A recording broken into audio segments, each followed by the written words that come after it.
खारगे जी, Sharad Pawar ji, Uddhav Thackeray ji, Stalin जी, चंपाई सोरेन जी, कल्पना सोरेन जी, तेजस्वी यादव जी, फरूक अब्दुल्ला जी, प्रकाश अंबेडकर जी, महबूबा मुफ्ती जी, दीपंकर भट्टाचार्य जी, सैयद सादिक अली शेहब थंगल जी, stage पे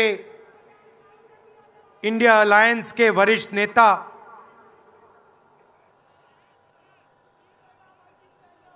honourable CWC members, Congress और गठबंधन के प्यारे कार्यकर्ता, भाइयों और बहनों, देशवासियों, आप सबका यहां बहुत बहुत स्वागत।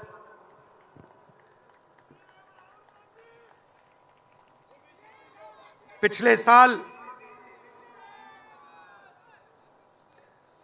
कन्याकुमारी से कश्मीर तक हमने यात्रा की।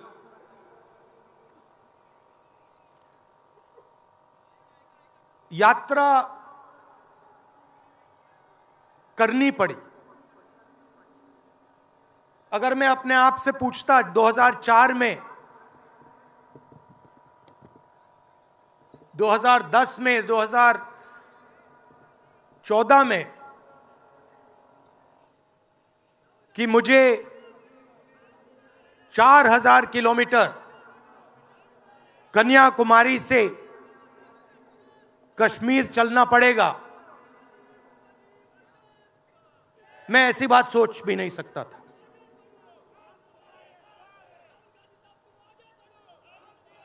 ये यात्रा, शांत हो जाएं, ये यात्रा हमें क्यों करनी पड़ी?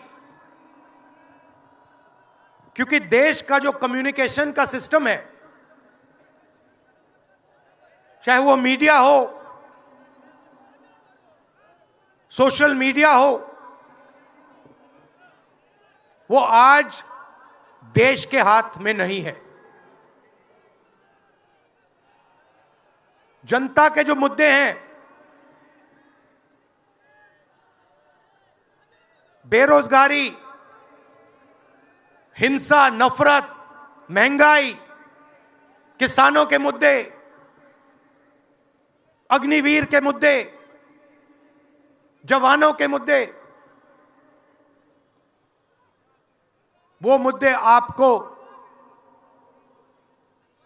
मीडिया में नहीं दिखाई देंगे।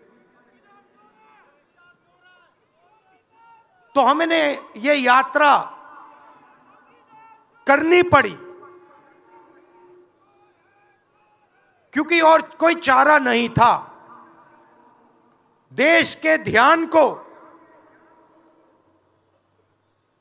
पकड़ने के लिए विपक्ष को 4000 किलोमीटर, और सिर्फ राहुल गांधी नहीं चला, यह गलतफहमी में मत रहिए कि ये राहुल गांधी चला है। सब पार्टियों के, सब विपक्ष के पार्टियों के लोग चले, सब नेता आए, हिंदुस्तान का पूरा विपक्ष इन यात्राओं में शामिल हुआ। शरद पवार जी आए, उद्धव जी आए, तेजस्वी आए।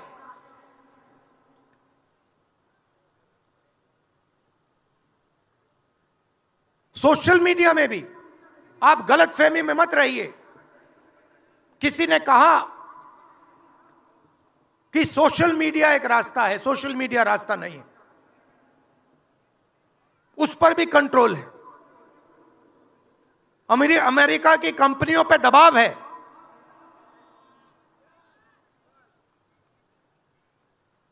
तो काफी डिस्कशन होता है कि हम बीजेपी से लड़ रहे हैं।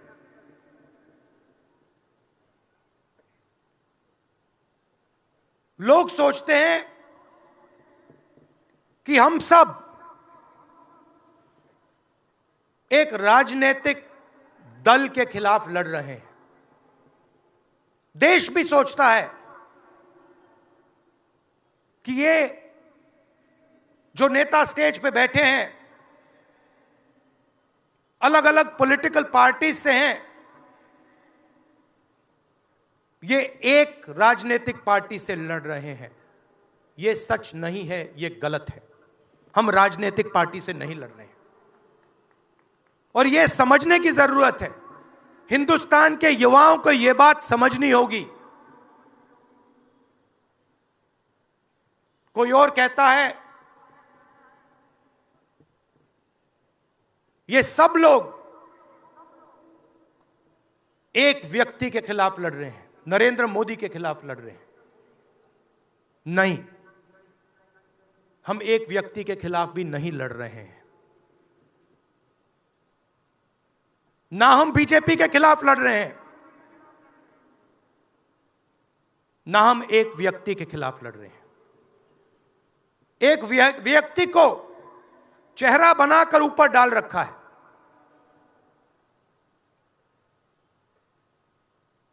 हिंदू धर्म में शक्ति शब्द होता है। हम शक्ति से लड़ रहे हैं, एक शक्ति से लड़ रहे हैं। अब सवाल उठता है वो शक्ति क्या है? जैसे किसी ने यहां कहा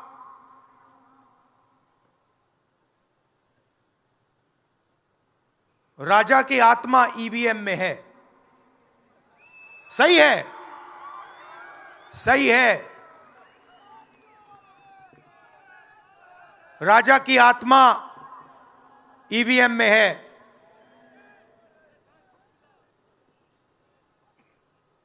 हिंदुस्तान की हर संस्था में है, ईडी में है, सीबीआई में है, इनकम टैक्स डिपार्टमेंट में है। एक वरिष्ठ नेता, नाम नहीं लेना चाहता हूं, इसी प्रदेश के एक वरिष्ठ नेता कांग्रेस पार्टी को छोड़ते हैं और रो के कहते हैं, मेरी मां से रो के कहते हैं कि सोनिया जी मुझे शर्म आ रही है, मेरे में इन लोगों से, इस शक्ति से लड़ने की हिम्मत नहीं है, मैं जेल नहीं जाना चाहता हूं। और ये एक नहीं है, ऐसे हजारों लोग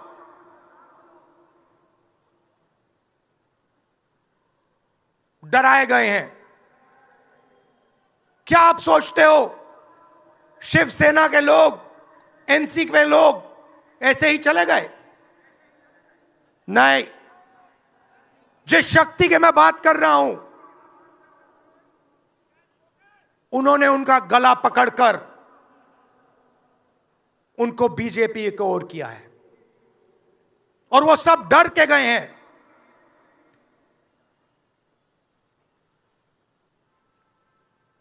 चार 4,000 किलोमीटर चला,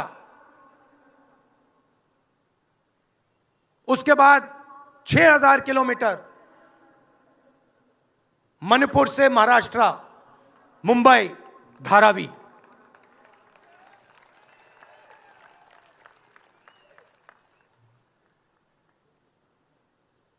क्या मैंने देखा, क्या सुना, मैं आपको समझा नहीं सकता,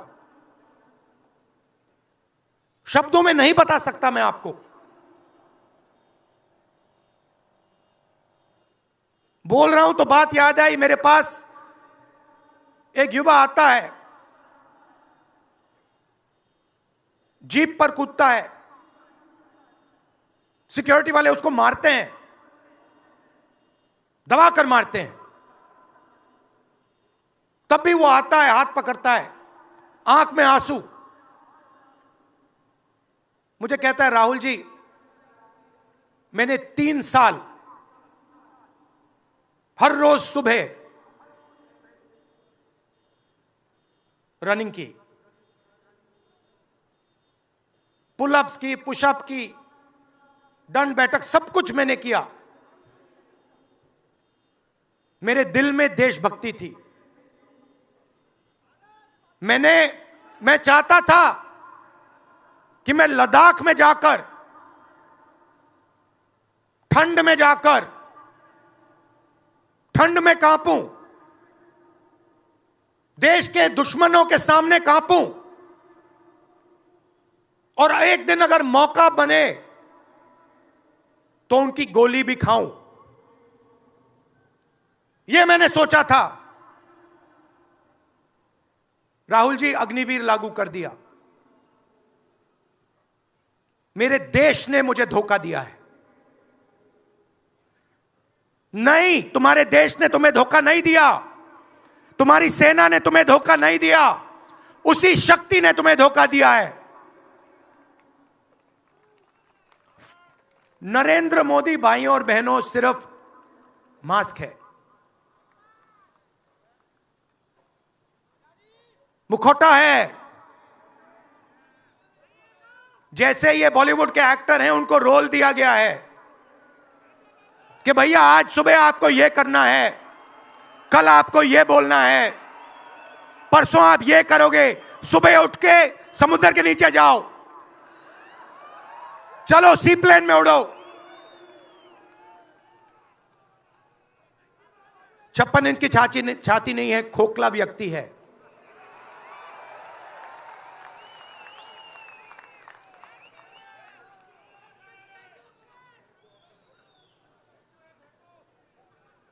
धारावी को देखिए आप। मुझसे पूछा गया कि ये जो यात्रा होगी कहां से कहां होगी। मैंने सोचा, एक बात क्लियर थी, मणिपुर से शुरू होगी। क्यों? वहां पे इसी शक्ति ने सिविल वॉर का माहौल बना रखा है। भाई भाई को मार रहा है, गोली मार रहे हैं, तो शुरुआत तो वहां से होगी। और फिर मैंने सोचा, अगर हिंदुस्तान को नया विजन देना है तो यात्रा धारावी में खत्म होगी। यह हुनर का कैपिटल है, हिंदुस्तान के टैलेंट का, स्किल का, हुनर का कैपिटल है। और इनको यहीं से, मुंबई से, इनके घरों से वही शक्ति इनको उठाकर बाहर फेंक रही है।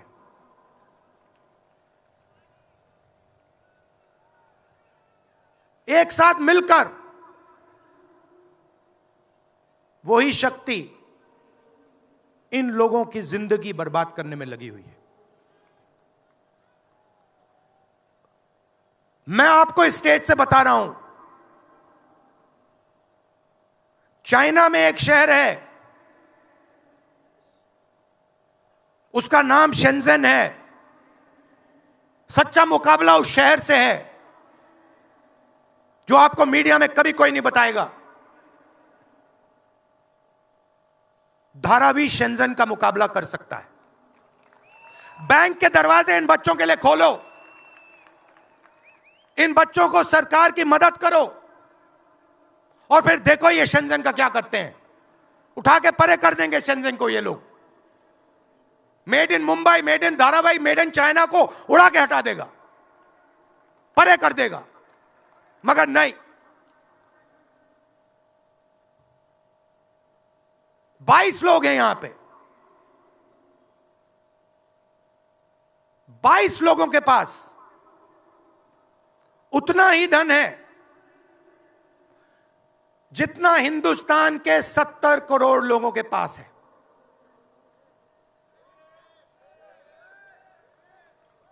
हिंदुस्तान में इंटरनेशनल एयरपोर्ट खुलवाने के लिए साल लग जाते हैं। 10 दिन में शादी के लिए इंटरनेशनल एयरपोर्ट खुल जाता है। वो ठीक है, कोई बड़ी बात नहीं है, अगर 10 दिन में शादी के लिए खुल जाता है वो ठीक है, करना है करो, मगर बाकी हिंदुस्तान में भी तो खोलो, बाकी प्रदेशों में खोलो। इन्होंने क्या गलती की है?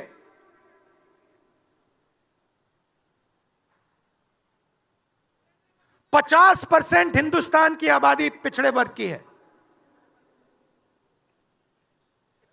15% दलित, 8% आदिवासी, 15% माइनॉरिटी, 5% 7% गरीब जनरल कास्ट के लोग।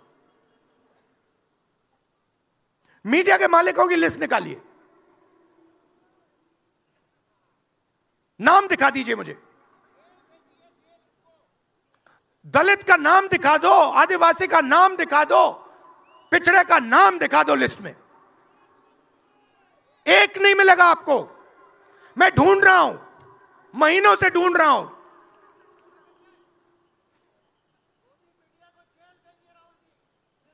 इनकी गलती नहीं है बेचारों की। जैसे मोदी जी मुखौटे हैं, जैसे उनका रिमोट कंट्रोल इनका भी है।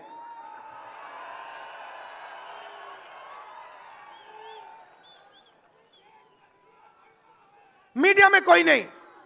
हिंदुस्तान की सबसे 200 बड़ी कंपनियों की लिस्ट निकालिए, मालिकों की लिस्ट निकालिए। गरीब जनरल कास्ट का व्यक्ति का नाम बता दो मुझे, दलित का, पिछड़े का, किसी भी गरीब व्यक्ति का नाम बता दो, किसी भी पिछड़े का नाम बता दो 200 कंपनियों के मालिक की लिस्ट में, नहीं मिलेगा। 90 अफसर इस देश को चलाते हैं। मैंने सिस्टम अंदर से देखा है, मैं समझता हूं सिस्टम को, इसलिए मोदी जी मुझसे डरते हैं। सब कुछ देखा है मैंने, सब समझता हूं। मैं अंदर बैठता था उसमें, सालों में अंदर बैठा हूं। कोई नहीं छुप सकता मुझसे, और मुझे दबा भी नहीं सकते हैं। मोदी जी को दबा सकते हैं तो 90 लोग हैं, उसमें 3 पिछड़े हैं, 3 दलित, 1 आदिवासी। फर्स्ट जनरेशन गरीब जनरल कास्ट का मुझे दिखा दो, उसमें एक नहीं मिलेगा। बजट में 100 रुपए खर्च होते हैं,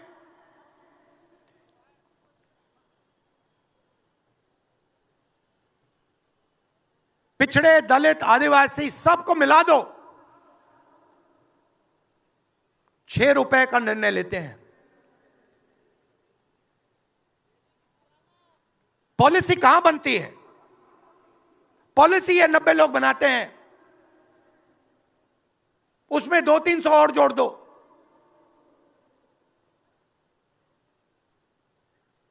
उसमें 50-60 अरबपति जोड़ दो।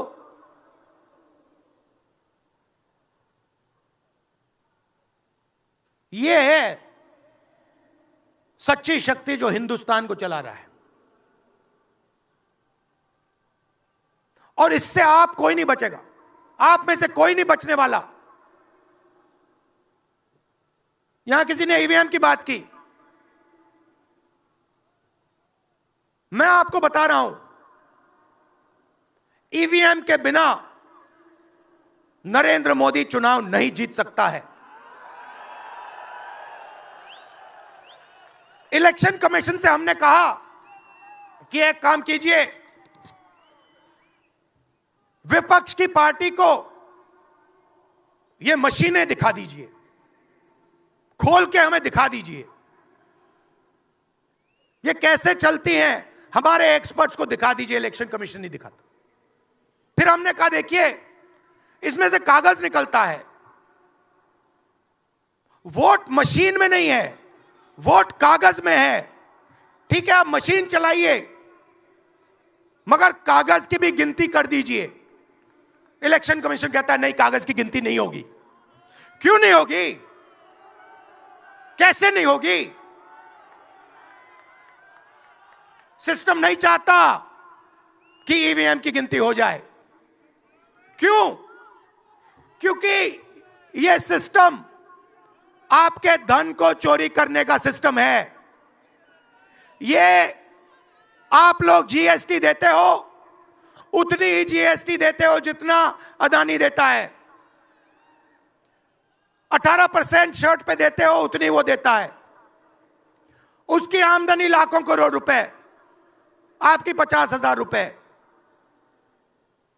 और फिर देखो पैसा कहां जाता है। कोई भी स्कीम देख लो, फसल बीमा योजना देखो, 35,000 करोड़ रुपए 16 कंपनियों को जाता है। उसमें आपको एक दलित नहीं मिलेगा, एक पिछड़ा नहीं मिलेगा, एक गरीब नहीं मिलेगा। कानून ये 90 लोग बनाते हैं। पैसा जाता है 16 कंपनियों में।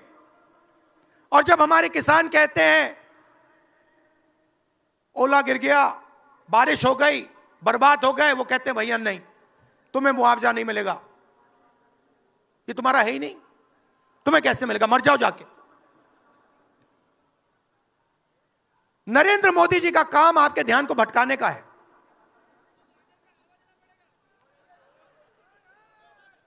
कभी आपसे कहेंगे देखो देखो चाइना की ओर देखो, पाकिस्तान की ओर देखो। कभी मोबाइल फोन की लाइट ऑन कर देंगे, थाली बजाओ।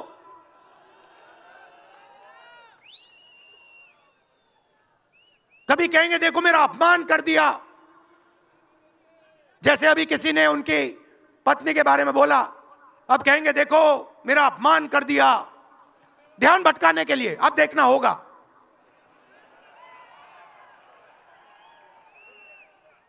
मगर यात्रा में यह सब साफ दिख जाता है, दर्द दिख जाता है, दुख दिख जाता है।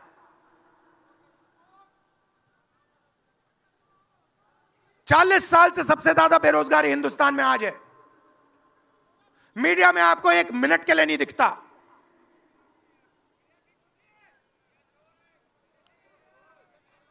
मोबाइल फोन आप देखते हो, चाइना का मोबाइल फोन, शर्ट खरीदते हो, चाइना की शर्ट, जूते खरीदते हो, चाइना के जूते।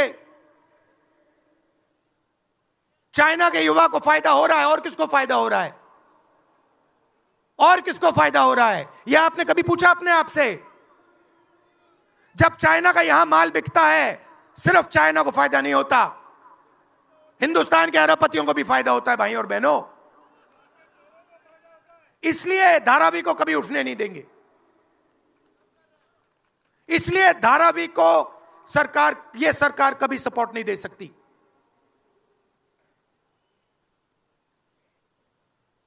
पूरा सिस्टम कंट्रोल में है।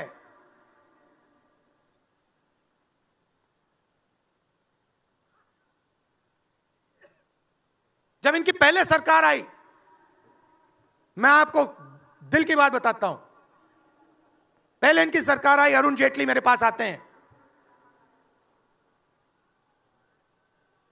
कमरे में बैठते हैं और मुझे कहते हैं राहुल, ये जो लैंड एक्विजिशन का मामला है,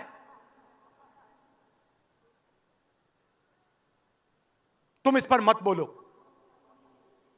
क्यों नहीं बोलूं? जनता का मामला है।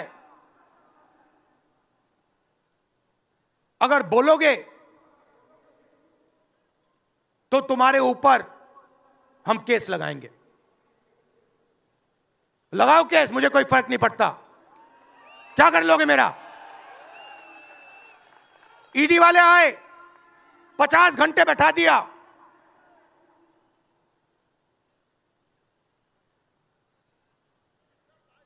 अंत में पता है क्या बोलता है ईडी का अफसर? मुझे पता है क्या बोलता है। कहता है राहुल जी, आप किसी से नहीं डरते हो, आप नरेंद्र मोदी को हरा सकते हो।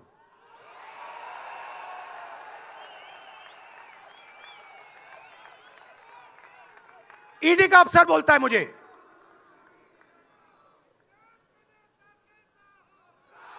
मगर मैं राहुल गांधी नहीं हूं। आप ये मत सोचो कि मैं राहुल गांधी हूं। आप ये मत सोचो कि उद्धव ठाकरे हैं। ये नहीं है, ये हिंदुस्तान की आवाज है। आप देखिए, हर प्रदेश से यहां लोग बैठे हैं। हर व्यक्ति ने अपनी यहां बात रखी। स्टालिन जी ने अपनी बात रखी, सोरेन जी ने अपनी बात रखी। ये हिंदुस्तान बोल रहा है। नरेंद्र मोदी जी की मीटिंग देखिए, वहां सिर्फ एक व्यक्ति बोलता है।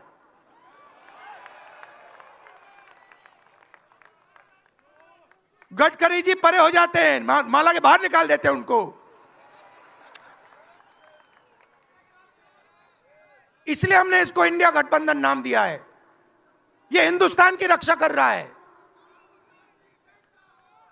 ये सब लोग डरे नहीं हैं। ये सब लोग उसी सिस्टम का मुकाबला कर रहे हैं। आज नरेंद्र मोदी के पास भ्रष्टाचार की मोनोपोली है।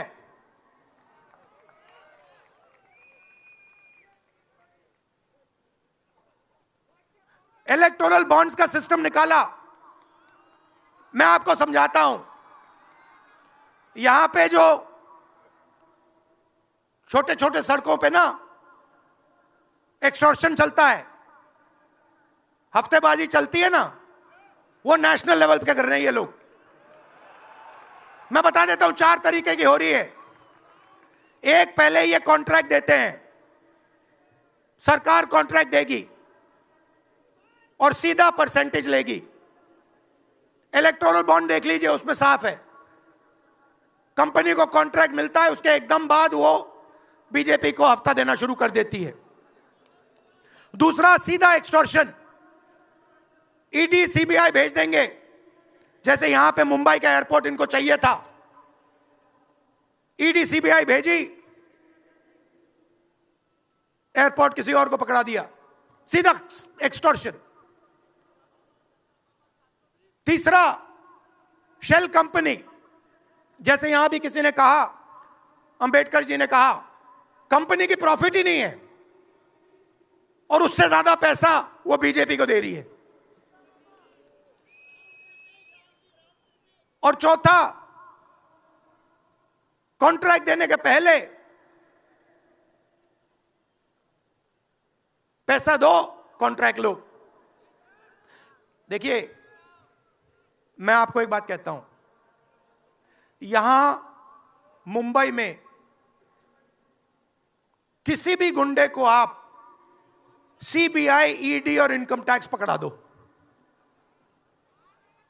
ठीक है? वो हो रहा है, वो ही हो रहा है। एक व्यक्ति ने इनको पकड़ रखा है, उनके पीछे एक और शक्ति है, वो कह रही है भैया आप देखो, हमें ये एयरपोर्ट चाहिए।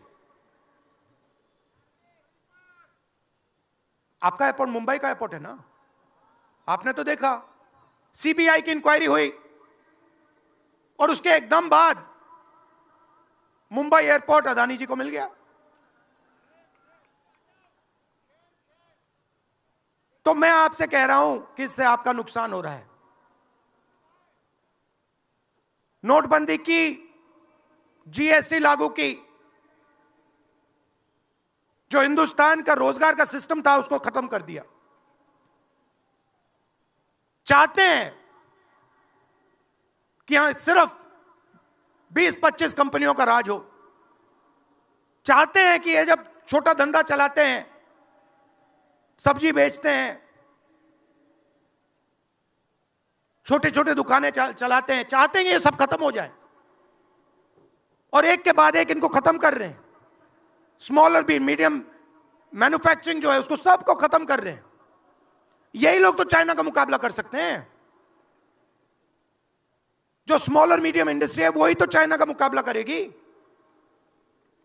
वही तो देश को रोजगार देगी। उस नींव को उड़ा रहे हैं। और आपको खड़ा होना पड़ेगा। आपके बिना काम नहीं बनने वाला। आप हो भारत माता, आप सब भारत माता हो, और आपकी जिम्मेदारी बनती है, हमारी जिम्मेदारी है, मगर देश के युवाओं की भी जिम्मेदारी बनती है।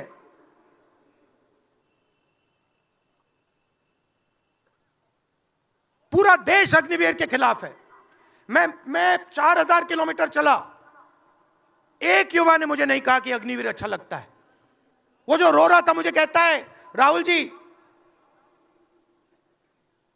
मैं नहीं जाऊंगा, मैं नहीं जाऊंगा, मैं अग्निवीर नहीं बनूंगा। और फिर मुझे कहता है, राहुल जी जहां पे पहले हम दौड़ने जाते थे वो सब खाली पड़ा है। यात्राओं से मुझे बहुत सीखने को मिला, दर्द भी हुआ, चोट भी लगी,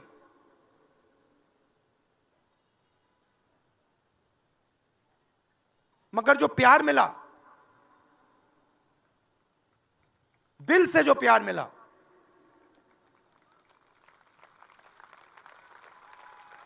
वो उसका कोई मुकाबला ही नहीं है। मैं कह नहीं, बता ही नहीं, समझा नहीं सकता आपको। और जो भी आप मुझसे करवाना चाहो, जहां भी आप मुझे बुलाना चाहो, मैं आपके लिए और इस देश के लिए हाजिर हूं। यह नफरत का देश नहीं है, यह मोहब्बत का देश है। नफरत जानबूझ के फैलाई जा रही है। नफरत इसलिए फैलाई जा रही है कि आप अपना ध्यान इधर उधर करो और आपके जेब में से आपका पैसा लूटा जाए, छीना जाए।